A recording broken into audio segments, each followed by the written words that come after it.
अस्सलाम वालेकुम। मैं आज आपके साथ चिकन बन बनाने की बहुत ही मज़ेदार और आसान सी रेसिपी शेयर कर रही हूँ। ये बन बनाने के दो बहुत ही आसान तरीके आपके साथ शेयर करूँगी बिना ओवन के, और आप ओवन के साथ भी इसको दोनों तरीके से आसानी से बना सकेंगे। बहुत ही आसानी से आप इसको तवे पे कैसे बना सकेंगे मैं आपके साथ आसान सी टिप्स शेयर करूँगी। बहुत ही सॉफ्ट और जालीदार ये बन बनते हैं। अगर आप चिकन की फिलिंग के बगैर भी इन्हें बना के तैयार करेंगे तो बिल्कुल ऐसे ही बनेंगे जैसे आप बेकरी से लेके बन खाते हैं। तो बहुत ही आसान सी रेसिपी है, ज़रूर इस रेसिपी को ट्राई कीजिएगा। मुझे यकीन है आपको ये रेसिपी बहुत अच्छी लगेगी। हमेशा की तरह आपसे एक छोटी सी रिक्वेस्ट है, अगर आपको वीडियो पसंद आती है तो इस लाइक के बटन को प्रेस कीजिएगा, और अगर आप फूड विद आर्ट चैनल पे न्यू आ रहे हैं तो चैनल को सब्सक्राइब कीजिएगा, बेल नोटिफिकेशन के साथ ऑन कीजिएगा, बेल के इस आइकन को प्रेस कीजिएगा। इस तरह मेरी न्यू आने वाली वीडियोस के नोटिफिकेशन आपको आसानी से मिल सकेंगे। बिस्मिल्लाहिर्रहमानिर्रहीम, शुरू अल्लाह के पाक नाम से जिसकी रहमतें और बरकतें हम सब के खानों में शामिल हैं। तो फिलिंग के लिए यहाँ पे मैंने ले लिया है बोनलेस चिकन। ये बोनलेस चिकन तकरीबन 450 ग्राम के बराबर है। तो इसको मैं मैरिनेट कर रही हूँ। तो यहाँ पे एक छोटा खाने का चम्मच मैंने नमक ऐड किया है, 1 से 1.5 बड़ा खाने का चम्मच इसमें मैंने रेड चिली पाउडर ऐड किया है, Kashmiri chilli powder, half teaspoon इसमें मैंने हल्दी पाउडर ऐड किया है, और 1 टीस्पून इसमें मैंने गरम मसाला पाउडर, और 1 बड़ा खाने का चम्मच इसमें मैंने धनिया पाउडर ऐड किया है। एक ही बड़ा खाने का चम्मच इसमें अदरक लहसुन का पेस्ट ऐड कर रही हूँ। इसके साथ ही एक छोटा खाने का चम्मच कुटी हुई मिर्चें हैं, ये ग्रीन चिलीज़ को मैंने पेस्ट बना के रखा हुआ है, और एक ही छोटा खाने का चम्मच इसमें मैंने ऐड की हैं। आप चाहें तो टेस्ट के हिसाब से ज़्यादा भी ऐड कर सकते हैं। और 1 से 1.5 बड़ा खाने के चम्मच इसमें मैंने ऑयल ऐड किया है। और ये देखिए अब मैं अच्छी तरह इनकी मिक्सिंग कर रही हूँ। बहुत अच्छी तरह इसकी मैरिनेशन करनी है, मिक्सिंग बहुत अच्छी तरह करनी है। उसके बाद लास्ट में मैं इसमें डाल रही हूँ ये लेमन है, एक मीडियम साइज़ का लेमन जूस मैं इसमें ऐड कर रही हूँ। बहुत ही अच्छा टेस्ट हो जाता है। अगर आप लेमन ऐड नहीं करना चाहते हैं, लेमन नहीं है, तो आप इसकी जगह 1 बड़ा खाने के चम्मच सिरका भी ऐड कर सकते हैं। और अब ये देखिए इसको भी मैंने अच्छी तरह मिक्स कर लिया है। मिक्स करके तो इसे तकरीबन 2 से 3 घंटे के लिए मैं फ्रिज में रख दूँगी। तो 2 से 3 घंटे बाद अब मैं यहाँ पे इसको फ्राई करने लगी हूँ चिकन को। तो यहाँ पे 1 से 1.5 बड़ा खाने के चम्मच मैंने ऑयल ले लिया है, और ये जो चिकन है मैंने फ्रिज में नहीं बल्कि फ्रीज़र में रख दिया था, जिसकी वजह से ये थोड़ा सा फ्रीज़ हो गया है। अब मैं फ़िलहाल इसे मीडियम टू हाई फ्लेम पे पका रही हूँ, ताकि इसका बहुत ज़्यादा पानी ना निकलना शुरू हो जाए, क्योंकि ये चिकन फ्रीज़ है तो इसलिए इसका बहुत ज़्यादा पानी निकलना शुरू हो जाएगा, जिसे ड्राई करना भी थोड़ा सा मुश्किल हो जाएगा। तो इसका थोड़ा सा पानी ड्राई हो चुका है। अब 4 से 5 मिनट के लिए मैंने इसे कवर करके रख दिया है, ताकि चिकन अच्छी तरह सॉफ्ट हो जाए। तो ये देखिए इसका चिकन का पानी भी मज़ीद ड्राई हो चुका है, और इस चिकन का कलर भी जो थोड़ा सा चेंज हो चुका है। अब मैं इसको इसी पैन में ही श्रेड कर लूँगी। तो ये देखिए चिकन को मैंने अच्छी तरह श्रेड कर लिया है। आप चाहें तो छोटे छोटे पीसेस करके भी इसको इस्तेमाल कर सकते हैं चिकन बन में। और अब मैंने थोड़ा सा इसमें बारीक कटिंग किया हुआ सब्ज़ धनिया ऐड किया है, और इस स्टफिंग को फिलिंग को मैं ठंडा होने के लिए, बिल्कुल ठंडा होने के लिए साइड पर रख दूँगी। तो अब बन बनाने के लिए यहाँ पे लिया है मैंने 4 कप मैदा, तकरीबन ये 500 ग्राम के बराबर मैंने मैदा लिया है। और मैदा को छानना ज़रूरी है, इसको भी मैंने छान के तो फिर इस बर्तन में ऐड किया है। इसके साथ ही 1.5 बड़ा खाने के चम्मच इसमें मैंने चीनी ऐड की है, और एक छोटा खाने का चम्मच इसमें मैं नमक ऐड कर रही हूँ। पिंक सॉल्ट है, ये मैंने ऐड किया है। आपके पास वाइट है तो वो भी ऐड कर सकते हैं। इसके साथ ही मैं ऐड कर रही हूँ ड्राई ईस्ट, में इसमें ऐड कर रही हूँ, और ये 11 ग्राम वाला साशे मैं इसमें पूरा ही ऐड कर रही हूँ, क्योंकि ये 500 ग्राम में 11 ग्राम वाला साशे काफ़ी है। आप चाहें तो 2 छोटे खाने के चम्मच आप इसमें ऐड कर सकते हैं। अगर आप स्पून के हिसाब से आप इसको करना चाहें तो 2 छोटे खाने के चम्मच के बराबर भी आप इसमें ड्राई ईस्ट ऐड कर सकते हैं। अब ये जो ड्राई इंग्रेडिएंट्स हैं इनको मैं अच्छी तरह मिक्स कर रही हूँ। 2 अंडे मैंने लिए हैं, रूम टेम्परेचर पे थे, इनको बिल्कुल भी फ्रिज में से लेके इस्तेमाल नहीं करना है। 4 बड़े खाने के चम्मच मैं इसमें ऑयल ऐड कर रही हूँ, और 4 से 5 ही बड़े खाने के चम्मच आप ऐड कीजिएगा। आगे चल के मैं बटर का भी इस्तेमाल करूँगी, इसीलिए अभी मैंने ऑयल को ज़्यादा इस्तेमाल नहीं किया है। तो आप देखिए मैं स्पैचुला की मदद से मैं बहुत अच्छी तरह इसकी मिक्सिंग कर रही हूँ। और इस डो को गूंदने के लिए फिर मैं नीम गर्म दूध का इस्तेमाल कर रही हूँ। नीम गर्म दूध तकरीबन अभी फ़िलहाल मैंने 1.5 कप लिया है, और इसमें से 1 कप ही मैं फ़िलहाल यूज़ करूँगी। बाज़ औक़ात मैदा जो होता है वो ज़्यादा जज़्ब कर लेता है दूध को या पानी को। बाज़ औक़ात ऐसा होता है कि हमें ज़्यादा दूध या पानी की ज़रूरत नहीं पड़ती है आटा को गूंदने के लिए।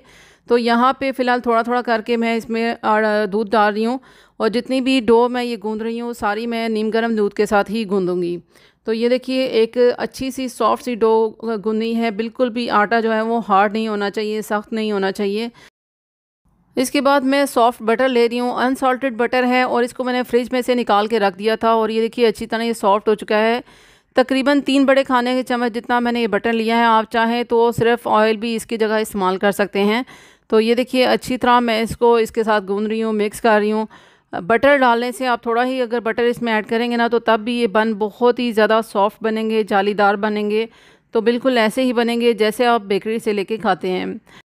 अभी 2 मिनट के लिए, सिर्फ 2 मिनट के लिए ही मैं इस डो को कवर करके रख रही हूँ। बहुत अच्छी तरह आटा सेट हो जाएगा तो दोबारा से मैं इसे गूंद के तो फिर इसे स्टे के लिए रख दूँगी। तो ये देखिए 2 मिनट के स्टे के बाद आपको मैं हाथ लगा के ही दिखा रही हूँ कि डो कितनी अच्छी तरह सेट हो चुकी है। हाथ लगाने से ये बहुत ही अच्छी तरह इसकी जो लम्स वगैरह नज़र आ रहे थे वो बिल्कुल ख़त्म हो चुके हैं। अब मैं इसे कवर करके रख दूँगी और कवर करके बहुत अच्छी तरह ऐसी जगह पे रखूँगी जहाँ पे थोड़ी सी गर्मी हो और ये डो अच्छी तरह राइज़ हो जाए। तो राइज़ होने के लिए मैंने तकरीबन इसे आधे घंटे के लिए कवर करके रखा था। कवर करके रखने से पहले ही मैंने इस पे थोड़ा-सा बटर लगा दिया था। तो ये देखिए मैंने इसे क्लिंग के साथ कवर करके तो अब इसे रख दिया है और तकरीबन आधे घंटे के लिए मैंने इसे कवर करके साइड पे रख दिया है। और मैं अब इस तवे पे बटर लगा रही हूँ। आप चाहें तो थोड़ा-सा ऑयल के साथ भी इसको ग्रीस कर सकते हैं। जिसमें भी आपने बेक करना है आप उसको पहले ही ग्रीस करके ऑयल के साथ या बटर के साथ ग्रीस करके उसे साइड पर रख सकते हैं। तो ये देखिए बहुत अच्छी तरह ये डो राइस हो चुकी है। आजकल गर्मी है तो ज़्यादा टाइम नहीं लगता है राइस होने में भी। इसमें से मैं एयर को निकाल रही हूँ। एयर को निकाल के तो मैं इसके मीडियम साइज़ की बॉल्स बना लूँगी। आप इसकी डो को चेक कर सकते हैं। ये देखिए कितनी फ्लेक्सिबल, कितनी सॉफ्ट ये डो बन के तैयार हुई है। आप किसी भी किस्म का कोई बन बना रहे हो तो इसी तरह से अगर आप डो को बना के तैयार करेंगे तो बहुत ही सॉफ्ट बनेगी, बहुत ही प्रोफेशनल ये डो बन के तैयार होगी। तो यहाँ पे मैं बॉल्स बनाने लगी हूँ। बॉल्स बना के जैसा कि मैंने आपको पहले ही दिखाया था कि मैंने पैन को रेडी कर लिया है। बेकिंग पैन को इसीलिए रेडी किया है ताकि जब हम बन बना के तैयार करें तो डायरेक्ट हम उसी पे राइस होने के लिए इनको थोड़ी देर कवर करके रख दें। तो ये देखिए इतने साइज़ के मैंने बॉल्स बना ली हैं और बॉल्स बना के पहले मैं इनको रख दूँगी। थोड़ी सी देर के लिए इन्हें 2 मिनट के लिए कवर करके रखूँगी और एक-एक करके इनकी फिलिंग करती जाऊँगी। तो ये देखिए 6 से 7 पेड़े मैंने बना के तैयार कर लिए हैं और एक पेड़ा मैंने लिया है जो सबसे पहले मैंने बना के तैयार किया था, वो थोड़ी अच्छी तरह सेट हो चुका है। इसमें मैं फिलिंग करने लगी हूँ और बाकी जो पेड़े हैं आपने भी इसी तरह उनको कवर करके ज़रूर रखना है। बहुत ही जल्दी ये ड्राई होना शुरू हो जाते हैं तो इसलिए इनको कवर करना ज़रूरी है। यहाँ पे फिलिंग मैंने रख ली है और अच्छी खासी क्वांटिटी में मैंने फिलिंग रखी है। इसके बाद मैं यहाँ पे चीज़ डाल रही हूँ। चीज़ टोटली ऑप्शनल है, अगर आप ना डालना चाहें तो सिर्फ चिकन की ही फिलिंग कर सकते हैं। तो यहाँ पे चीज़ को डालने के बाद मैं ऐसे इसको कवर कर रही हूँ जैसे मोमोज़ को कवर किया जाता है, बिल्कुल ऐसे ही मैं इसको कवर कर रही हूँ। और एक-एक करके ऐसे ही तैयार करने के बाद किसी ऐसी ही ट्रे में रखना है जिसमें इसको बेक किया जाना है। तो सारे ही ये देखिए एक और बेकिंग ट्रे मैंने तैयार की थी, उस पे भी मैंने कुछ रखे हैं और यहाँ पे अच्छी तरह ये देखिए कवर करके रख दिए थे 3 से 4 मिनट के लिए। बहुत अच्छी तरह ये राइज़ हो चुके हैं, बहुत अच्छी तरह ये बन फूल चुके हैं। अब मैं इस पे लगा रही हूँ फेंटा हुआ अंडा। अच्छी तरह मैंने इसे फेंट के साइड पे रख लिया था और बहुत अच्छी तरह बन पे लगाना है। बन पे लगाने के बाद वाइट तिल है ये मैं लगा रही हूँ और ये बन फूलने के बाद थोड़ा-सा आपस में चिपक जाएँगे तो इसलिए मैंने थोड़े से डिस्टेंस के साथ ही इनको रखा है। तवे पे मैं रख रही हूँ लेकिन पतीला जो है वो इसके हिसाब से नहीं आ रहा था। फ्लेम बहुत ज़्यादा लो रखी है मैंने और जो पतीला है इसके ऊपर रखने के लिए, इसे कवर करने के लिए, वो इसके ऊपर सेट नहीं आ रहा था। जिसकी ये देखिए इसके ऊपर सेट नहीं आ रहा था, अगर ऊपर आ भी रहा है तो इसके साथ ही चिपक रहा था। तो ये देखिए दूसरा पैन मैं आपको दिखा रही हूँ। इसके भी हैंडल की वजह से ये एक साइड से उठा हुआ है। तो यहाँ पे मैं आपको ये एक और दिखा रही हूँ पैन मैं इसमें रखने लगी हूँ।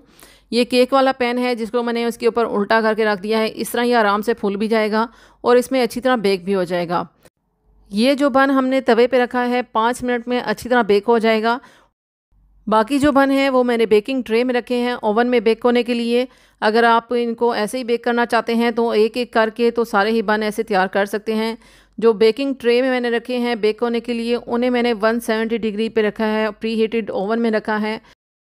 वो भी 5 से 6 मिनट में अच्छी तरह बेक हो जाएंगे। तो ये देखिए ये जो हमने तवे पे बन रखा था वो भी बहुत अच्छी तरह बेक हो चुका है, नीचे वाली साइड से भी और ऊपर वाली साइड से भी बहुत ही अच्छा सा इसका प्यारा सा कलर आ चुका है।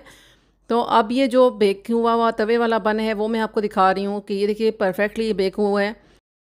अगर आप सारे ही बन ऐसे ही बेक करना चाहते हैं तो एक-एक करके या फिर किसी पतीले में इसको रख के तो सारे ही बन एक ही बार में बेक कर सकते हैं। बहुत ही आसान और बहुत ही डिफरेंट इजी सी रेसिपी आपके साथ शेयर की है। आप ये घर में बना के तो अपना बिज़नेस भी स्टार्ट कर सकते हैं। बहुत ही मज़ेदार ये बन के तैयार होते हैं, बहुत ही टेस्टी लगते हैं। बच्चों की तो ये फेवरेट रेसिपी है। अगर आप किसी स्पेशल इवेंट पे या किसी स्पेशल पार्टी पे अगर ये बना के तैयार करते हैं तो बिल्कुल भी कोई यकीन नहीं कर पाएगा कि आपने ये बन घर पे ही बना के तैयार किए हैं। मैं अभी आपको ये एक बन खोल के दिखाती हूँ। बहुत ही जालीदार और बहुत ही नरम ये बन के तैयार हुआ है। फिलिंग भी आप इसकी देख सकते हैं, बहुत ही अच्छी क्वांटिटी में हमने इसमें ऐड की थी। तो ज़रूर इस रेसिपी को ट्राई कीजिएगा। अगर आपको रेसिपी अच्छी लगती है तो अपनी फैमिली और फ्रेंड्स में इसको ज़रूर शेयर कीजिएगा। अपना बहुत सारा ख्याल रखिएगा, मुझे अपनी दुआओं में ज़रूर याद रखिएगा। इंशाल्लाह एक नेक्स्ट वीडियो में नेक्स्ट अमेजिंग सी रेसिपी के साथ मिलूँगी। जब तक के लिए मुझे इजाज़त दीजिएगा। Thanks for watching. अल्लाह हाफिज़।